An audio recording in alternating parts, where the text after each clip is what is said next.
Yo, what is good mga pare? Welcome back to Joson Point, no? So, kung nakikita ninyo pare, nandito tayo sa Cafe Moto. Actually, nag-breakfast lang tayo dito. At may meet up tayo, no? Nag-shoot tayo rito ng bago nating intro pare. May bago na tayong intro, so abangan nyo yan.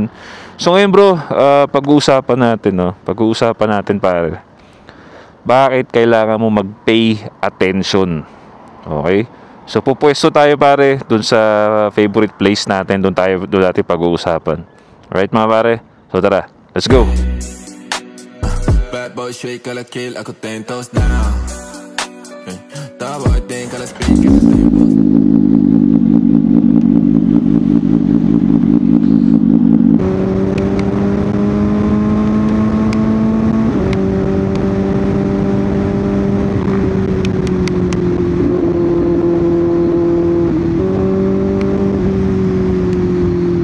Sarap magmotor dito sa Tagaytay ngayon pare. Solid. Pag ganito maaga, nakikita nyo yung oras oh. Pag na 9 pa lang pare. Ang lamig, ang luwag.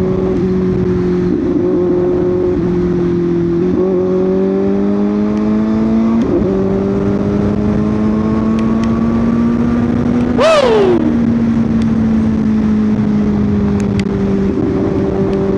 Sarap.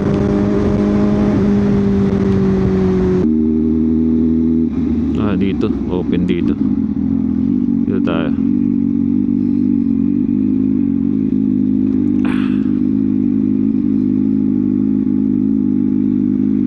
Oh, di ba?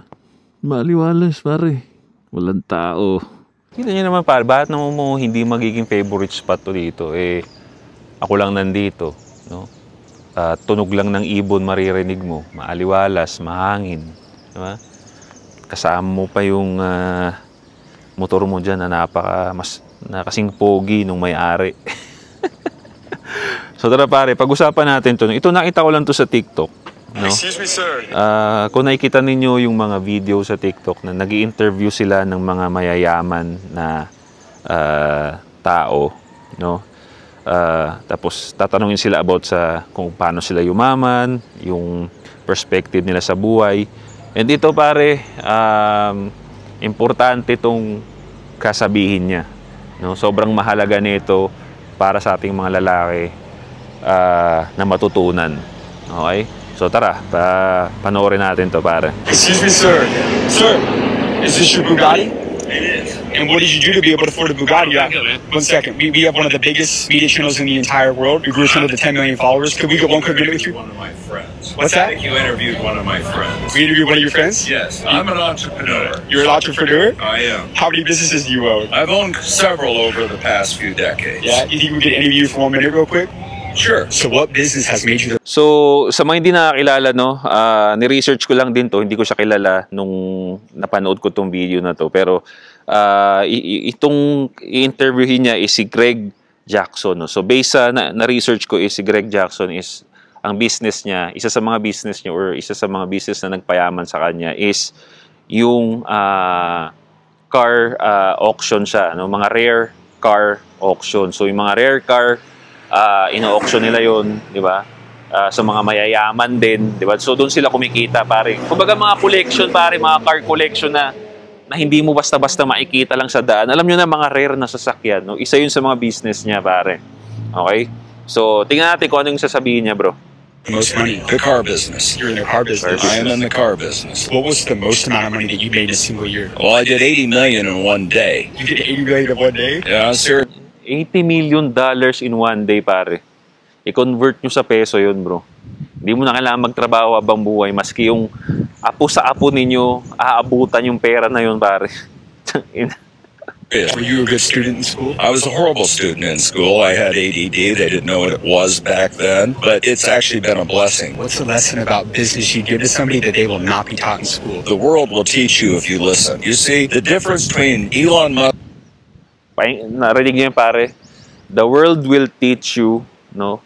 If you just listen, no? Ulitin natin yun, ulitin natin. It's a lesson about business you give to somebody that they will not be taught in school. The world will teach you if you listen. You see, the difference between The Elon... world will teach you if you listen. Actually, pare, hindi lang siya basta sa business, no? Actually, pero malaking bagay din na para malaman mo yung business mo or saan tatakbo yung business mo if you will observe, no? If you will listen sa mga nangyayari sa buhay mo. Actually, hindi lang business, sa totoong buhay din, pare. Sa pang-araw-araw mong pamumuhay, magiging maayos yung buhay mo, mapapatakbo mo ng maayos yung buhay mo kung nag-o-observe ka, no? Yung sabi niya, if you listen, pare, is a type of observing, eh. Diba? Listening is a type of observing, no? Kung nag-o-observe ka ng mga bagay-bagay na nangyayari sa buhay mo, pare, alam mo yung papasukin mo at hindi mo papasukin. Mas magiging maayos yung buhay mo. Musk launching rockets all the time that blow up and he learns from everyone, or Boeing waiting 5 years to put up one perfect that then doesn't work. The difference is don't be afraid to take a chance. If you don't swing, you'll never hit a home run. What is the best? Diba?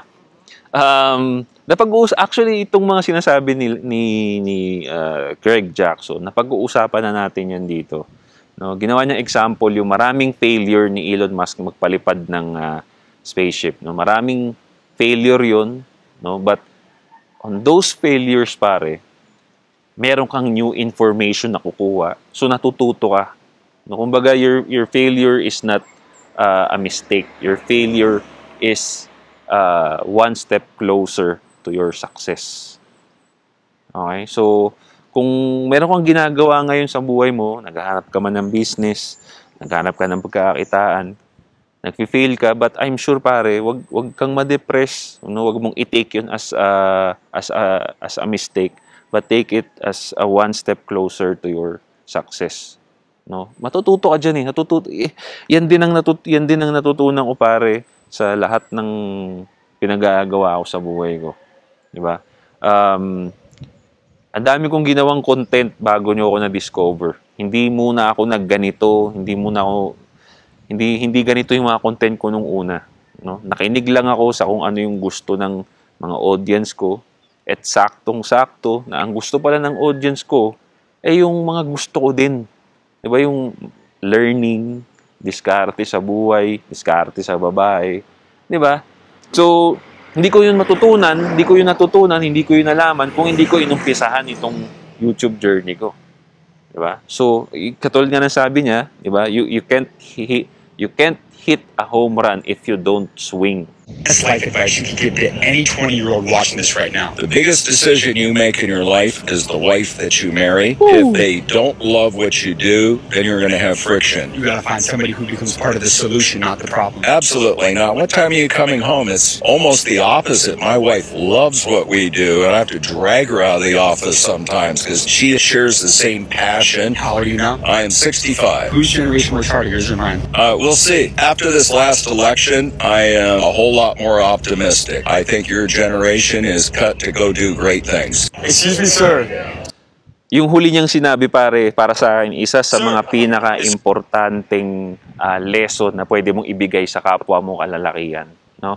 Yung pag-handle ng business is another thing, no? But finding a partner, finding a woman na talagang down sa'yo, susuportahan ka, hindi magbibigay ng sakit ng ulo hindi magdadagdag ng sakit ng ulo sa'yo, isa pang importanteng bagay na pwede mong gawin sa buhay mo. Marami akong follower, subscriber dyan na nagchat, Boss Josh, ayoko muna maghanap ng chicks. Okay? Ayoko muna maghanap ng chicks. Gusto ko muna mag-focus sa money making ko. Diba? Alam mo, lagi ko sinasabi sa kanila, pare, okay, that's good. No? That's good. But ito ang tatandaan mo, pare. No? Once nag-focus ka sa business mo, naging successful ka sa business mo, bro. At nandun ka na sa nuknukan ng success. Mga tao dyan sa taas, pare. Okay? Mga tao dyan sa taas, tuso yan.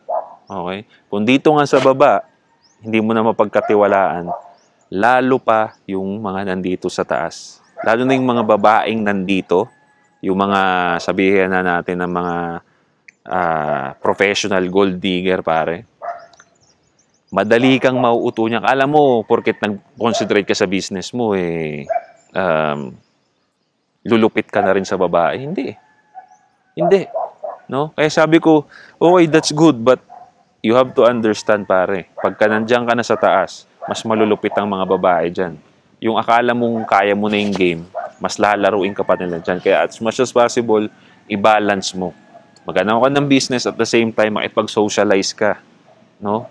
Talk with this woman para malaman mo, pare, makilala mo talaga at mahanap mo yung talagang babae na at ma-filter mo talaga yung babae na tutulungan ka bandang huli. Kasi marami tayong nababalitaan na natin yan, bro, mga mayayaman na lalaki, no? Umanap ng partner nila, nakakuha ng partner nila nung mayaman na sila. Anong nangyari? Dinevorce sila, kinuha yung half ng pera nila. Diba? Is that fair? I don't think so. Diba? Pinakasalan mo lang, may karapatan ka na agad. Hindi. Pero yun kasi ang nangyayari pag yumaman kang supot. Yun, pare. Okay? Yumaman ka supot, wala kang game, mas maluloko ka sa taas. Okay?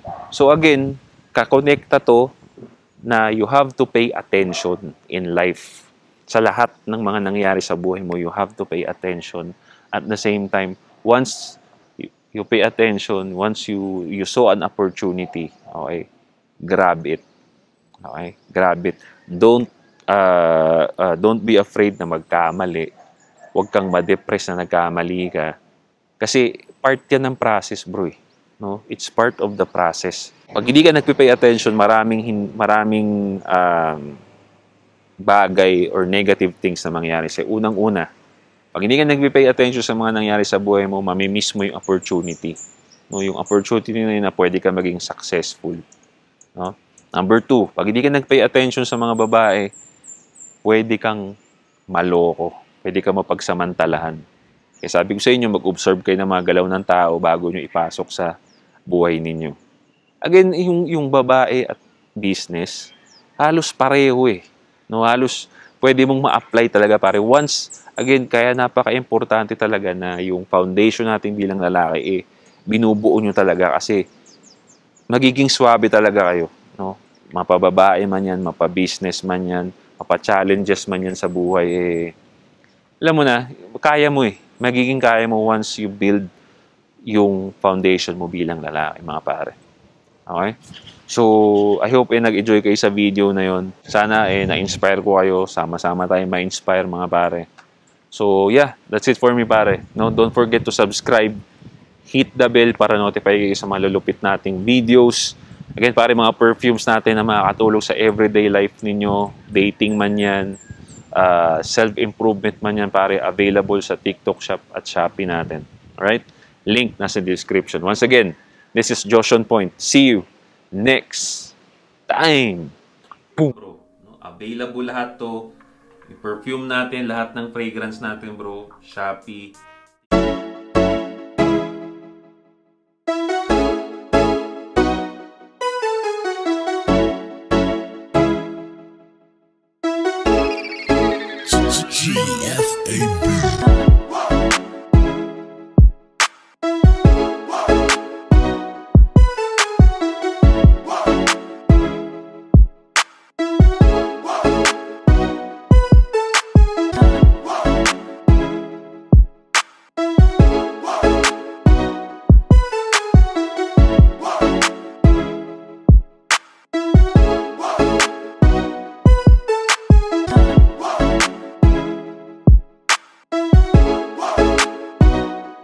Yeah, that's it for me, guys. This is Josh on Point. See you next time.